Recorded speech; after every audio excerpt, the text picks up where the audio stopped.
Assalamu alaikum bade wono ngammo be konton wato nal konton wala anal bade manon Suleiman Jam na channel auto mengira Politiko Bantaba momo ben follow kan na YouTube channel auto isi subscribe ya share ya like. Assalamu alaikum wa rahmatullahi wa ta'ala wa barakatuh. Na libe konton misil ya konton drola ka fale al badi malam sitwo sonko aka bayo sonko Gambia bifanan gonsina naliye kacha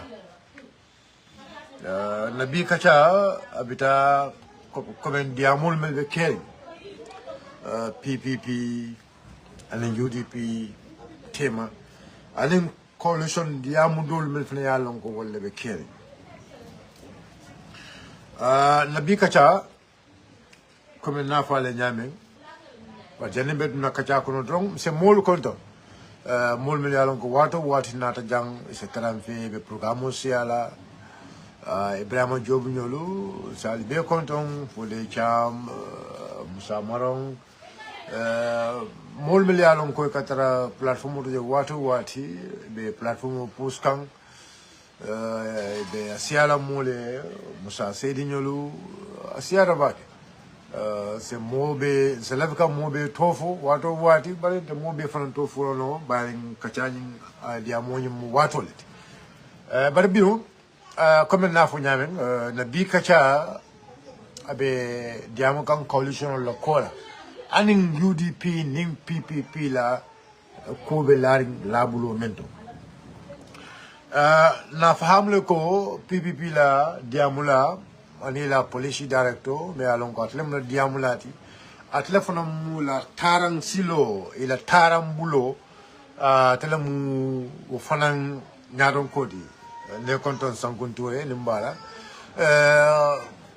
a diamuta anin journalisol diamuta le bar naje fanan PPP ila flag bearer me alon ko golden era party ila nyadon ko memu sewu sawoti akita moti me ya lonko afana saferoke ni somanda bari comme kule me ya lonko a development nyulu mete no makanne meta ka bula ko nyul no male kalon ko be tenge jumal bari ni ka diamu moli wato wati be mem fula moli nyande kala ku koyleti walati nan tol kabula kol no ma bake jannimbe diamula kabula kol no ma la ke kisi alung nadana ka kol no man ne kisi nin kibarol mil butaje lafta ka wolfo na pati dingole pour pati dingo be salon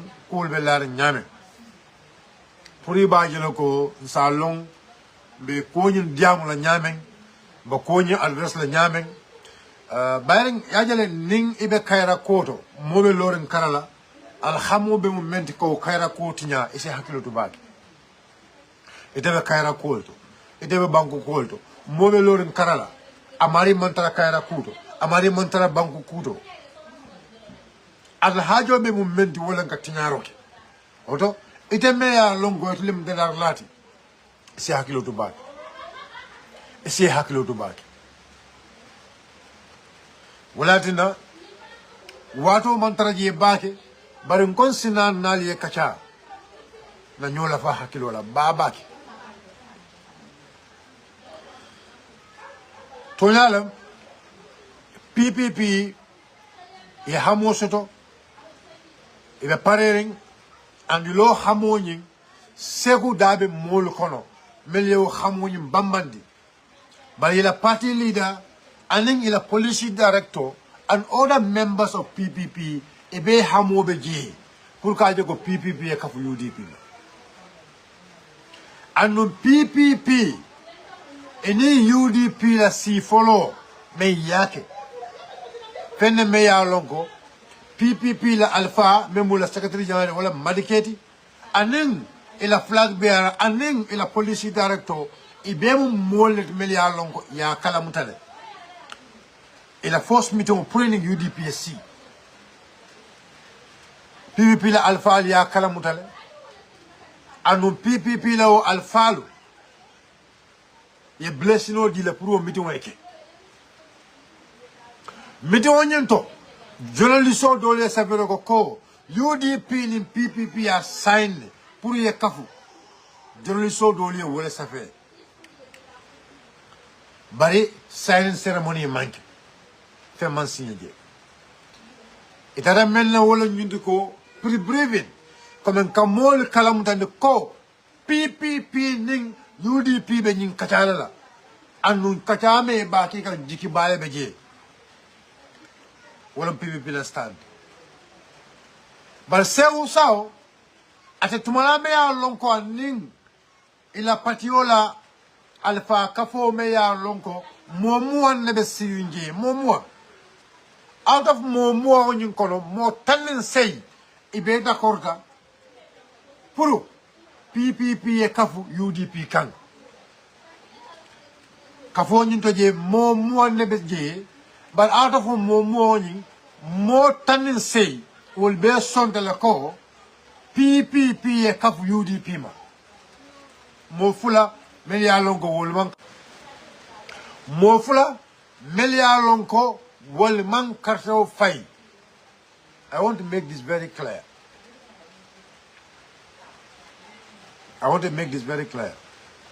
Mel ya lonko yela blessno dile pour PPP e kafu UDP ma bar seku anan nene seku ni nene wala multi milliard lonko wala be jang bari ni ajibe PPP la alfalu même wala secretary general de Madike atamanta siri nyim banko kan jang atebe siri America banko wala kan atamanta siri Gambia banko kan jang atebe siri America banko wala kan PPP la diamula menka diamu PPP tola nanko fana mantara siring Gambia banko kanjang nanko fana be siring America banko le kan so Gambia banko kanjang in temben sehula be siring jang anen nene sehula mula flag beati ye menton bon pour ay la patio nyaton kaya anumba flag ye fana seku kafura PPP ma nyaadi le anin PPP la ko kafura nyoka nyaadi le yalong famo fen anyanda fola Sénégal seku ya hamo soto num ala golden party la party me lafta Carlo ya hamo soto num pour ni PPP e maja comme ni PPP e den ya ni nyola yo la hamo soto bar kabrega da PPP kan PPP ya tandi la ko seku nyol la party in fact amount register so andu itol buka maja ke bari sa men ke no wala nyindi ko san seku ya la party ambition ni ayo landi ala party loko ni ayo landi pour seku ya la party loko ni ayo landi sain seku ya na ay kafu PPP ma ay PPP la membership karota ay ke PPP donti wala agreement me ya lonko yo wala soto seku ya na ay kafu PPP ay ke PPP donti bari wo tembo itol melbe PPP ani itol melbe PPP la alpha kafo bundala je mo man tara je wotumo me ya lonko ay hamo soto pour que PPP nyaton kaya in the presidential election balen se ko yo hamo soto le so kay ko say alna ali kafu patio nyunto ali ka patio nyina membership card o ta ali ka patio dumati se ko nata na ka kafu PPP ay PPP la membership card o ta anin nene ikete members of PPP ikete PPP party dumati and PPP ni la foko nedunte la party o kono e dunta je to la say ni party o dungul be la kanyanta ise fengo ni no party o kono according to PPP la e la diamula e même fo andu wala mula policy director me ya longo wala nankote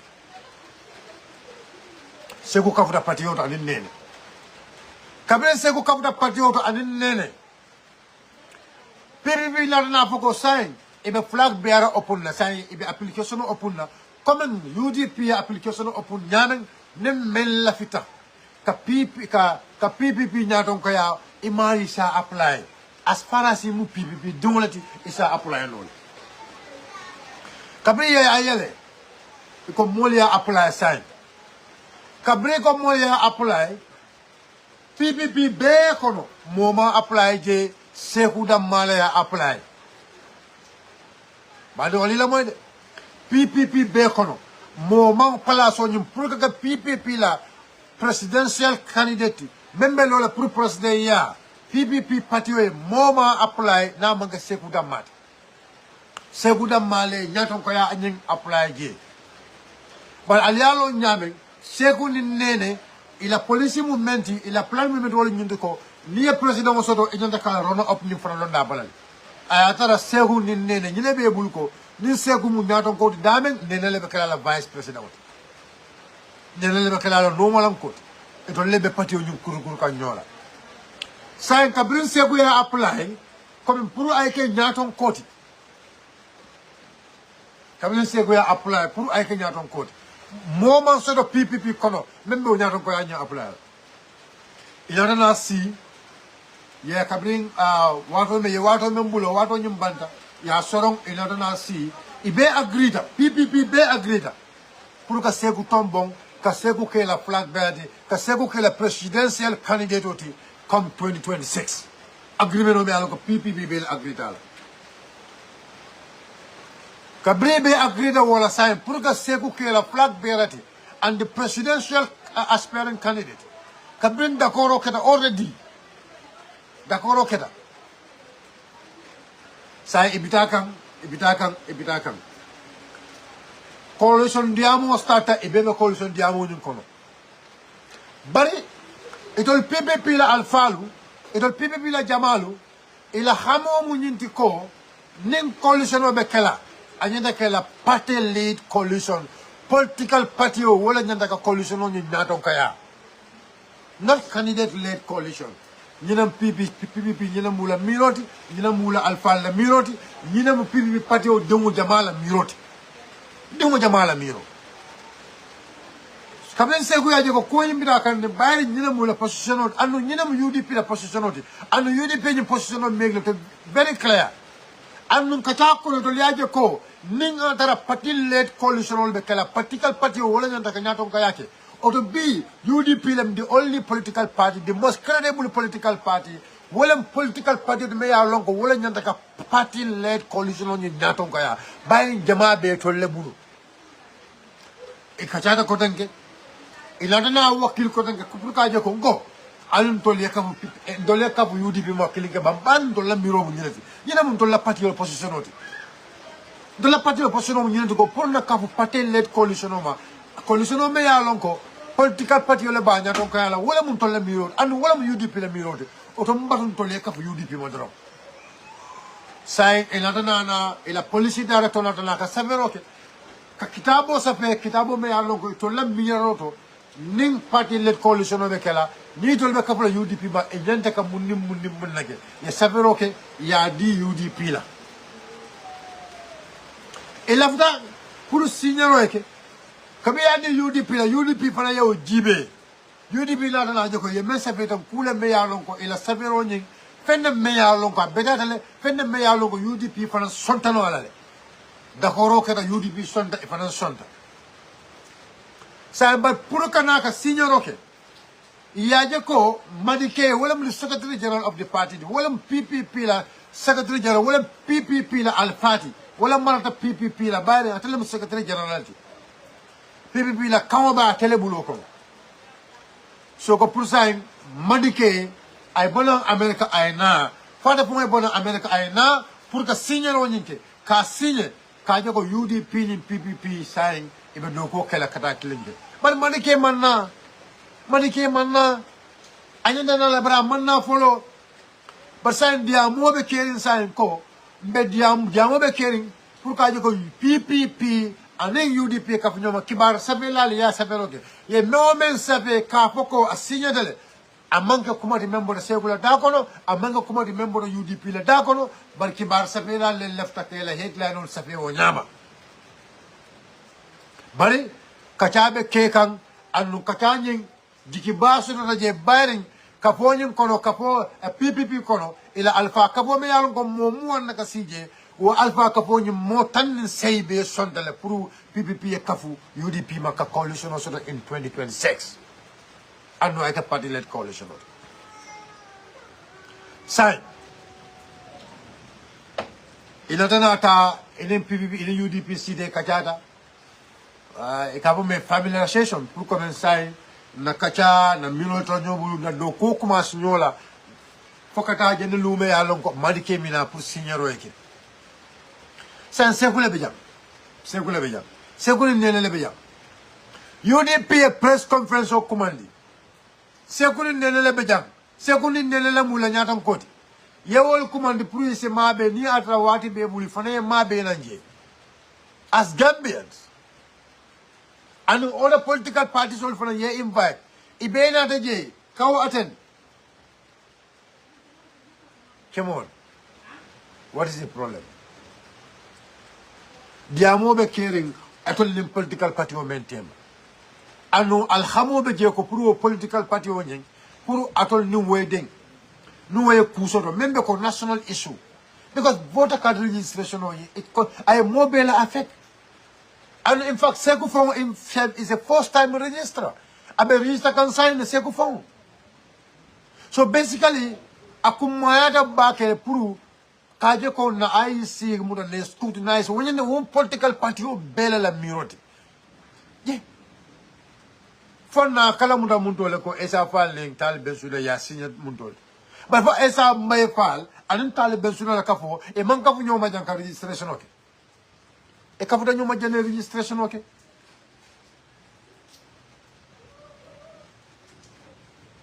E kafuta nyoma le. E kafuta nyoma le registration o nyinke. So the sign linga atara PPP wole ning UDP sita e kachata but senior manke or nim PPP la alfalu melialon ke bejang ning event soto na UDP event soto nim men ni wol nata woto minam jamala moti ala for you what is the actual problem minam actual problem because me myself I spoke to some of the PPP elders nim PPP la elders so dol diamutale nim PPP la elders so dol diamutale about this coalition issue. But let me understand what you go. I mean, we'll have to be very frank in this. I think that is what is called insecurity. Insecurity level kono kono. Let's call a spade a spade.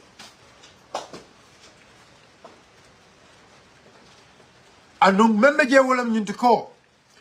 Talib Bensouda wale bala do ko kan. Adlanta do ko menna. Wale bala do ko kan purka je ko PPP ning UDP kana kafunyo kan ajarata e nafulola ajarata e silo bela pour ka je ko PPP wala UDP kana la nyokan bayring ate amuto ko PPP moto letati bayring PPP la nyaton ko même madikete ko party led coalition PPP la sapegla na diamula me alon golam nankoti nanko ko party led coalition ani modo melbe PPP kono woli be sonta party led coalition wala diamo be kene ali la police samana alla police is accepted by UDP so it's matter of madike to come prior na pour comme ka senior nyinke pour madike na pour ka senior da make or ni event sol sotota ni sekutata woto I don't think that should be a big problem. I don't think that should be a big problem. And I am not saying secular to the events, mafoko, that is the problem. And I want to make that very clear. But this is the situation of me along Kikan. But one thing I have to say, yes, still, and I want my people to understand this. PPP, as we are speaking now, understand ko segu ni bota nyokan. Segu ni PPP bota nyokan segu musa back to ala Golden Party as a movement. And segu because member segu bulu wala nyintiko atela believe me wala nyintiko ko me ya lon ko be da ko me ya lon ko wala nyata kila drum. And ala believe me wala nyintiko ate as far as a commitment soto towards joining UDP ate is not going back. And Ate is not going to sit back and leave things to run.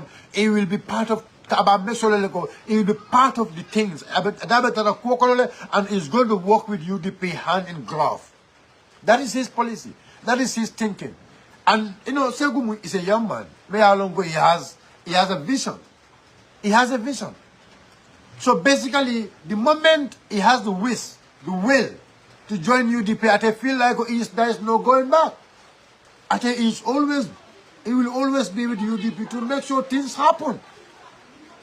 But notwithstanding, very key point, and I want my people to listen to me on that key point. PPP, as we are speaking, in Mafoko, they are not going to do a coalition with UDP. PPP, as a political party. Segu is somebody, Mayor Lonko, Ate, he has already made up his mind, and in Nene, they are going to work with UDP. They are not going back. They are going to work with UDP in the UDP. That is the belief of Segu. Wala believe the Segu Bulu, wala lana the Segu Bulu, and Segu, that's the what actually he believes in. But to tell you, people probably understand. PPP, I understand there is something going on there. There is something going on there. Lengalia go Talib Bensouda, Nyimbanko la problemo bemu Talib Bensouda. You people think I'm joking. Nyimbanko, as we're speaking, even there is the coalition, is nobody is the cost now make a Talib Bensouda. The movement all me baby jeka, movement jama beje, movement all be Talib Bensouda baby koma. I will not even say astaghfirullah because I know. Fafa Yalongo UDP la Kairomu, Fafa Yalongo Bankola Kairomu, Talib Bensouda is not going to be part of it. Because Talib Bensouda Nala Kafo, that is their thought. Wula Mula Miroti. The guy is a big hypocrite. Talib Bensouda, Ngale ko nafiki balem, abe UDP ko abe nafiki ya menaje, abono UDP ko nafiki ya kilimo, abe wala lansai. Because, go, Kabre Ganaba la Patiolo la PPP ko kaya la ko. Come and join PPP. Come and say go join the Gambian. Now you join PPP. We can give you the flag bearership. But Talib Bensouda join the PPP. You know, this is what I cannot understand. It is Koyoko. PPP mutam imama la patiolti. Imama dabo patiokono. Koyoko janibe political party register. Nana ye join PPP. PPP ye tamin ye flag bearer. But you said you are not going to join PPP and make PPP your flag bearer. It's a government join the PPP. But now it is not a first political party. You want PPP to join you. And you are destroying, you are manipulating the minds of the people in the PPP. This is what is happening. Iba kata come back, purka PPP la mind manipulate. Iba kata come back, so many political parties in this country. Iba kata kuoke kam purke la mind ta ka manipulate.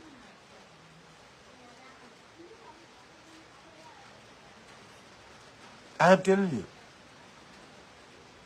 I am telling you. So this is the case here.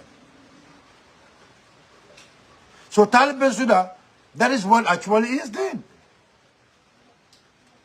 That is what actually is doing. Because Talib is somebody Mayalongo. He does not care about this country. All what he cares is about himself. Akungo dono e wole kea ate kungo be menso dono la abe na fulo menso dono la kungo abakala difo kono abatala la kwale bakatala nyame ni mo man sela Talib Bensouda la jim banko ko wallahi man sile iniyol mo jawba mo kurumba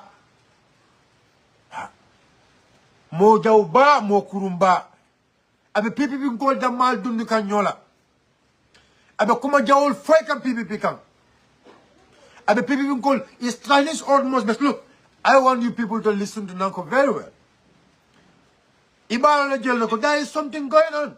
What we think versus what the people want to do. Gamen Valley. Because PPP, their stand is very clear. They believe in the party led. PPP they believe in the party-led coalition.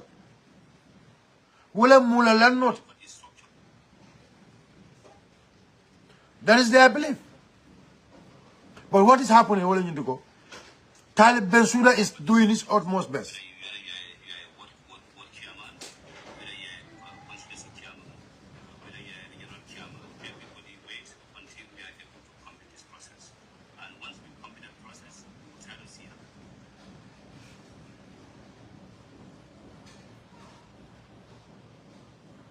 I just want to bring PPP.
So you see, because Talib, you know, when Sekou and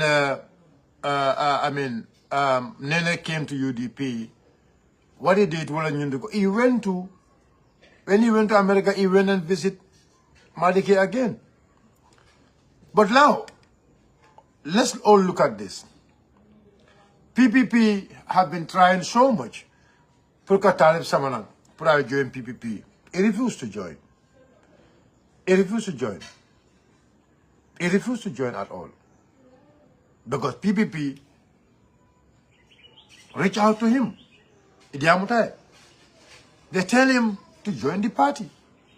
But he refused to join the party. He preferred to go and form his own political party. Now, PPP in Seku Nyol, they join PPP. And Seku Nyol, they get in control of PPP. Now, all what he could do now is, all what Atelefe Menkela Nyindoko, Ate, he will go down, Kuria, Nafikia, Duma, to try to cause chaos between the people in PPP. That's all what he want to do. And that is all what he's good at doing. Talib Bensouda Jikobe Mol. Muna Adama do men Jikobe o Nyama o Nafikia Siva, Momembo Nyama, o Kuria Siva, Momembe o Nyama. Jumale Bo Kele la Mansati. Jumale Bo Kele President, Momen Yalonka Adabuka Tonyaf.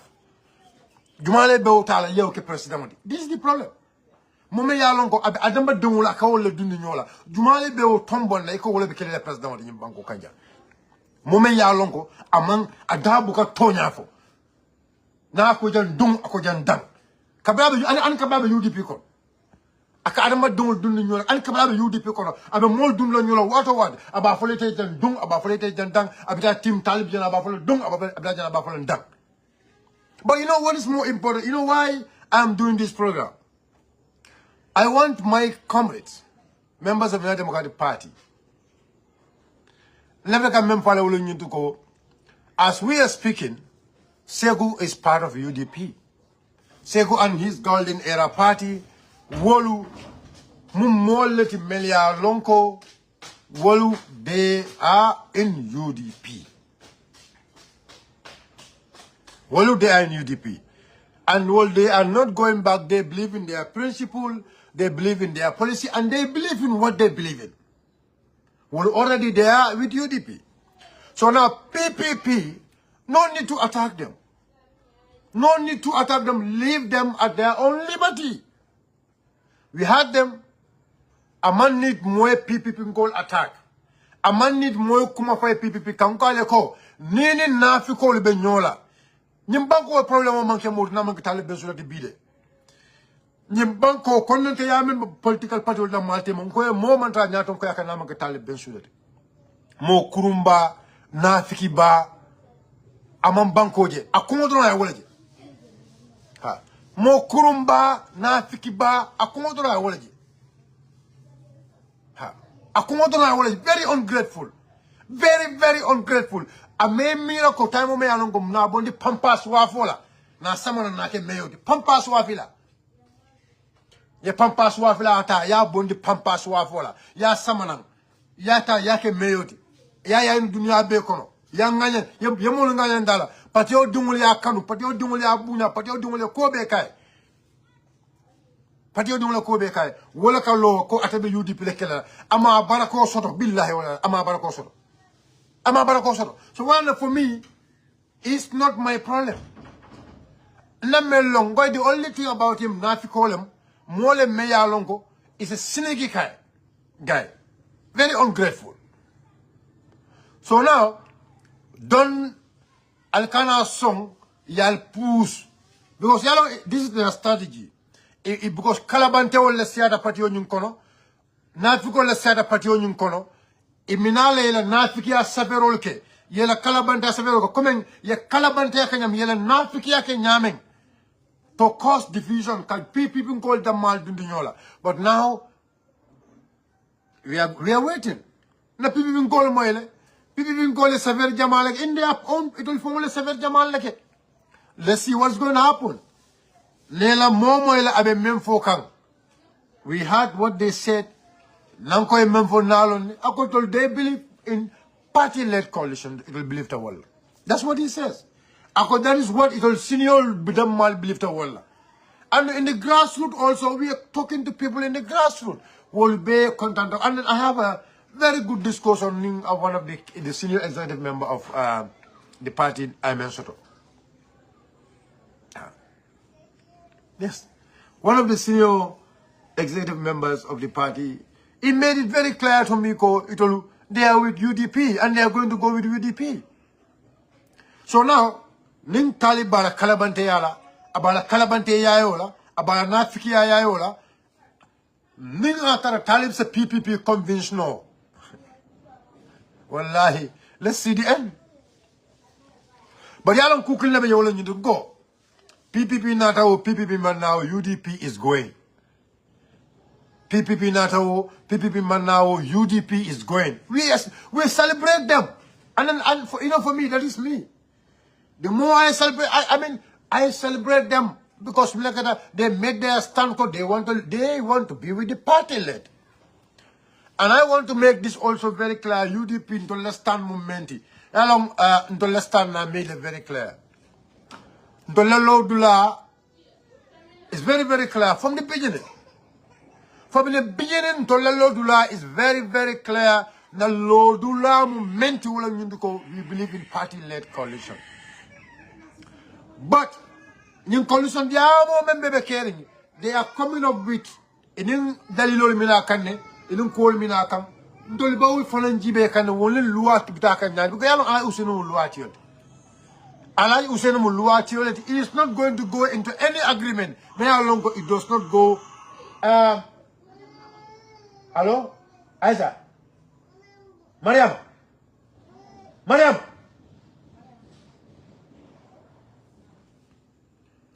It's very simple.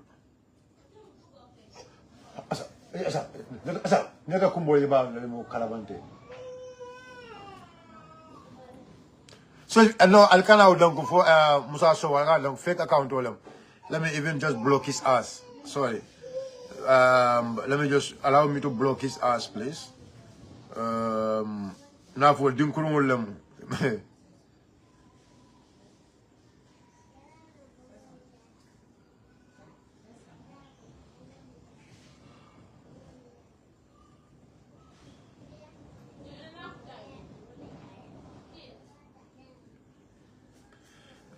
I don't know 1 minute.